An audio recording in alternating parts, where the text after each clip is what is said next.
Ho realizzato questo video perché recentemente ho costruito un progetto in cui mi serviva utilizzare un display LCD da pilotare con Arduino. Io però in questo progetto voglio fare una cosa differente.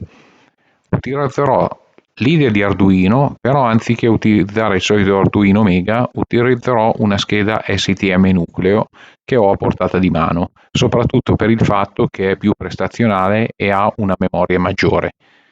In ogni caso, se voi avete un Arduino Mega va benissimo, non ci sono assolutamente problemi.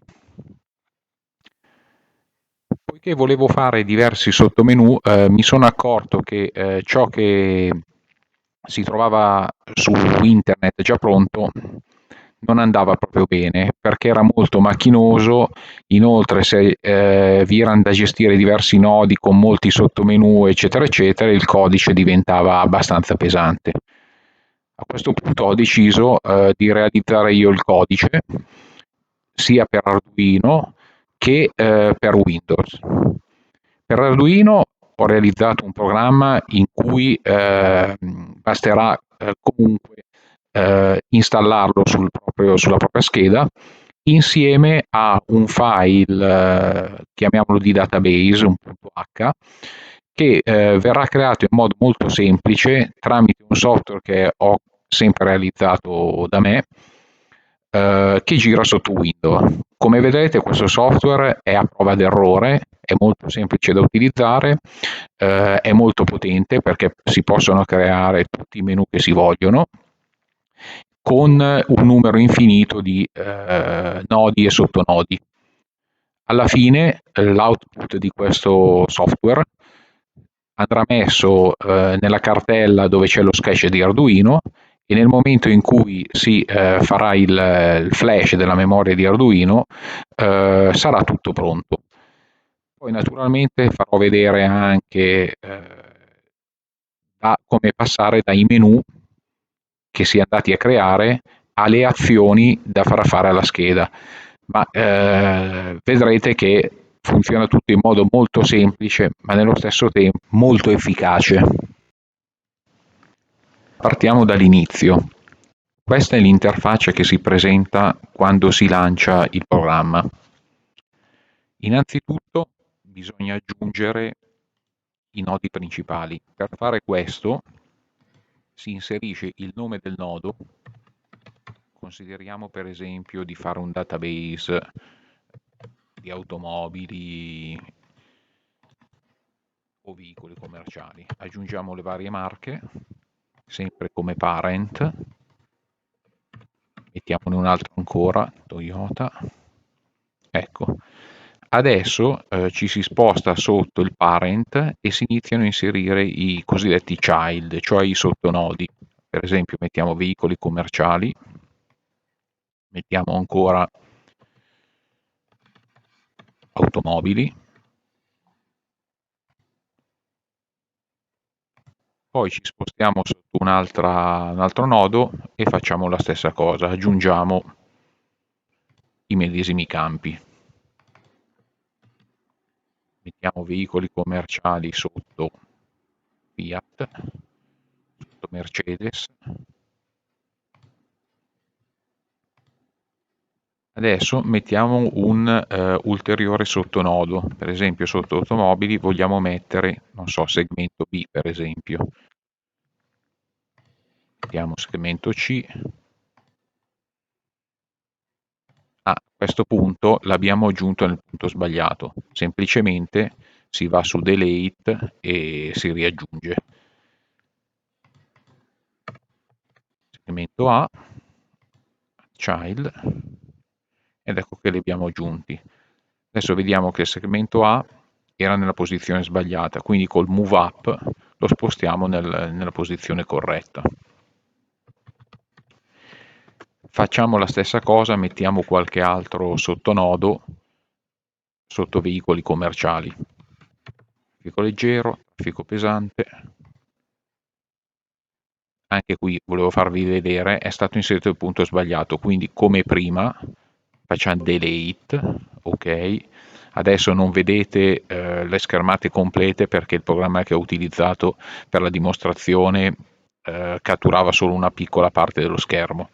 Però in ogni caso, quando voi lo utilizzerete, le finestre le visualizzate come i normali programmi.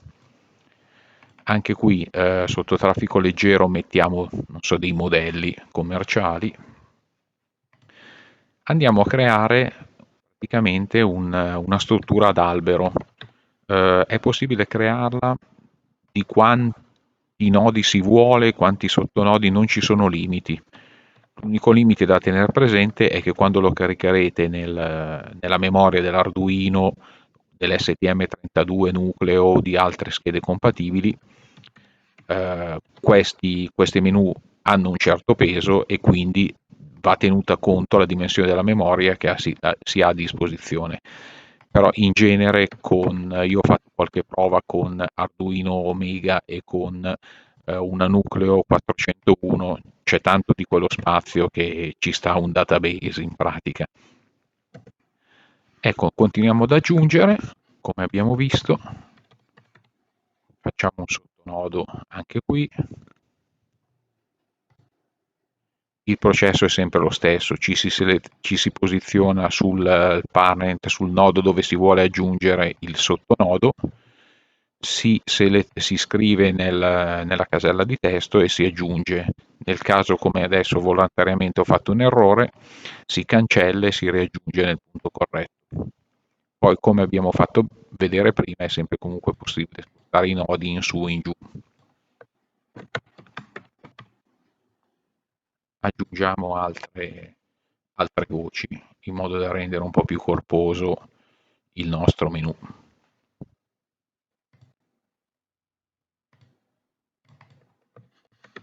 Io sto facendo solo un esempio, mi sto inventando di sana pianta cosa inserire. In ogni caso, poi ognuno, coerentemente con le proprie esigenze, può fare il menu che vuole.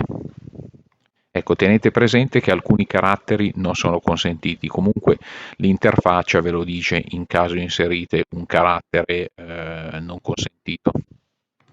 In genere sono i caratteri speciali, perché altrimenti poi non vengono visualizzati correttamente sul display. Display che in questo caso io utilizzerò un display 16x2 LCD di quelli comunemente in commercio a pochi euro, parliamo di 3-4 euro.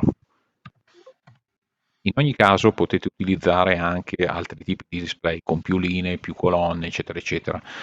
Andrà naturalmente modificato il codice di Arduino coerentemente. Ecco qui, aggiungiamo ancora qualcosa, basta, abbiamo aggiunto, volevo far vedere che si può spostare in su e in giù, ok, giusto per dimostrazione. Adesso la cosa importante è che nel momento in cui poi verrà caricato nella scheda, nel microcontrollore, ci vorrà una funzione chiamata back che serve per tornare indietro, altrimenti, come abbiamo detto, si utilizzano solamente tre pulsanti, uno per scorrere in avanti, l'altro per scorrere indietro e un altro per selezionare. Per spostarsi da un nodo più alto verso un nodo più basso si seleziona la voce e si preme Enter. Per tornare indietro bisognerà posizionarsi sulla voce back e si tornerà al menu precedente. Comunque per adesso prendetela per buona così, poi quando vi farò vedere la dimostrazione sulla scheda vera e propria capirete bene il funzionamento. Quindi andiamo ad aggiungere il back a tutte le voci interessate. Fate attenzione che il software è fatto a prova di errore, infatti non è possibile inserire più di un back per ogni ramo.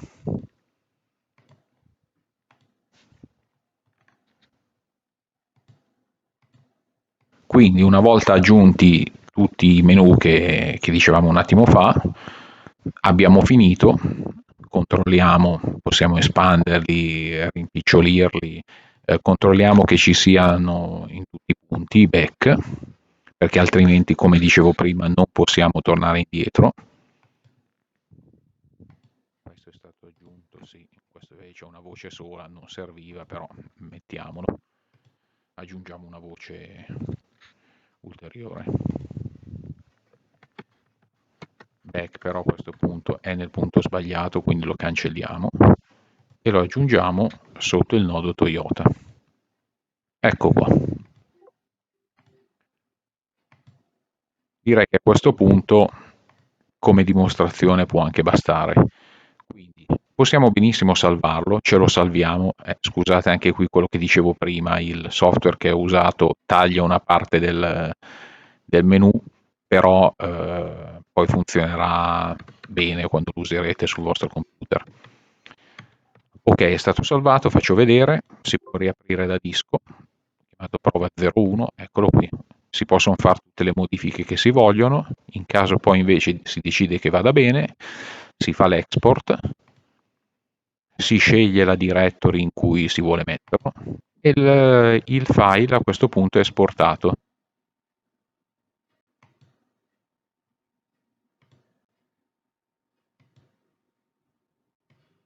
Prima di passare nel vedere come funziona su Arduino o su STM32 il pacchetto, voglio far vedere una cosa che secondo me è molto utile per il discorso di menu.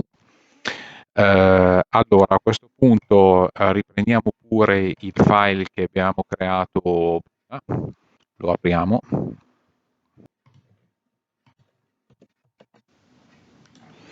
Ecco, adesso una volta che l'abbiamo aperto andiamo ad aggiungere un'utilità, diciamo un carattere che indica che il nodo ha dei sottonodi, perché ok, adesso li vediamo tranquillamente perché stiamo usando l'editor, però immaginatevi che quando si utilizzerà il display si vedrà la singola voce. Quindi se mettiamo un carattere, io in questo caso uso il simbolo di maggiore per far vedere, per indicare, per far capire che sotto i nodi in cui c'è il maggiore ci sono dei sottonodi, così è più facile la navigazione. Potete mettere anche un altro tipo di carattere, sempre tenendo presente che però Arduino, quando farà funzionare il display LCD, alcuni caratteri non è in grado di interpretarli. Con il maggiore ho già provato e funziona. E questo è utile, come dicevo, per far capire che si hanno dei sottomenu. Quindi lo aggiungiamo a tutti i nodi in cui ci sono dei sottonodi, dei sottomenu, in questo modo. Automobili, per esempio, ha dei sottomenu che sono benzina, diesel, GPL, metano e BEC. La stessa cosa per Toyota. Per far vedere poi un esempio in cui non ci saranno sottonodi, ne aggiungiamo un altro, un ulteriore, mettiamo DR automobili, lo aggiungiamo, ecco, e questo qui lo lasciamo senza il simbolo di maggiore. A questo punto risalviamo il nostro file e riesportiamo. A questo punto riselezioniamo il file nella directory precedente, dove era prima, se diamo ok il programma lo sovrascrive tranquillamente e a questo punto abbiamo finito e adesso farò vedere come prendere questo file creato dal menu creator e come importarlo all'interno di Arduino. È molto semplice, si prende il file .h che è stato creato dal menu generator e si trascina nella directory dove c'è dentro lo sketch di Arduino. Quindi avremo tre file, il .h, lo sketch e l'altro file .h di appoggio che è sempre costante. Eccoli qui nel dettaglio, questo qui è lo sketch, questo è il database.h generato dall'LCD menu creator e questo è il file di appoggio che va messo insieme agli altri due. Nello zip comunque trovate tutto, compresi gli esempi. Ecco, adesso faccio vedere come funziona tramite simulatore il menu che abbiamo creato precedentemente. Ecco, come vedete si possono scorrere i menu dei singoli nodi e quello che dicevo prima, il simbolo di maggiore torna utile perché indica a chi sta utilizzando in questo momento il software che in corrispondenza della voce con il maggiore c'è un sottomenu. Quindi cliccando con il tasto Select quando si trova la voce con il maggiore si accede al sottomenu. Cliccando invece su Back si torna al menu precedente. Il tasto destro e sinistro servono per scorrere i menu avanti e indietro. Comunque adesso faccio vedere meglio nel dettaglio, comprendendo anche i pulsanti, come funziona, in modo da capirlo meglio.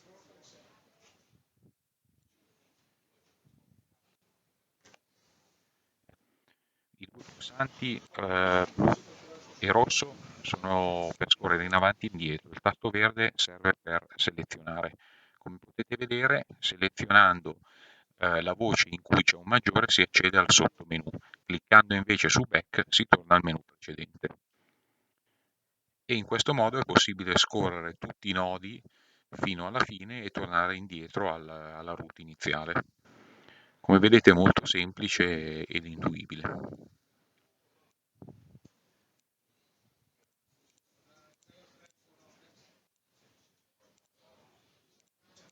Potete fare tutte le prove, caricare tutti i menu nell'esempio che caricherò insieme al video, il link, troverete due o tre esempi in cui fare delle prove. Comunque se guardate il codice è abbastanza intuibile.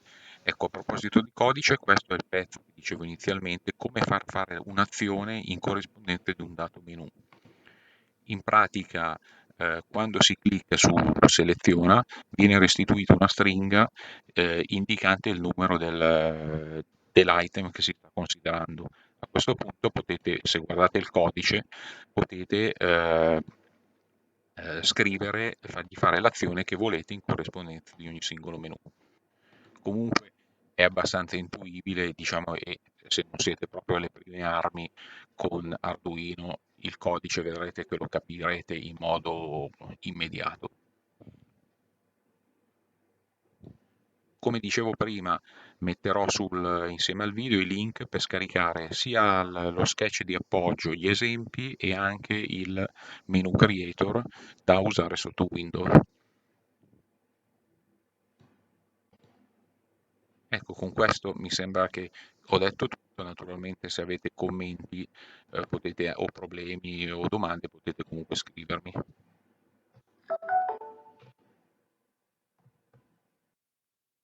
Se vi è piaciuto il video, potete mettermi un like e se volete potete naturalmente iscrivervi al mio canale.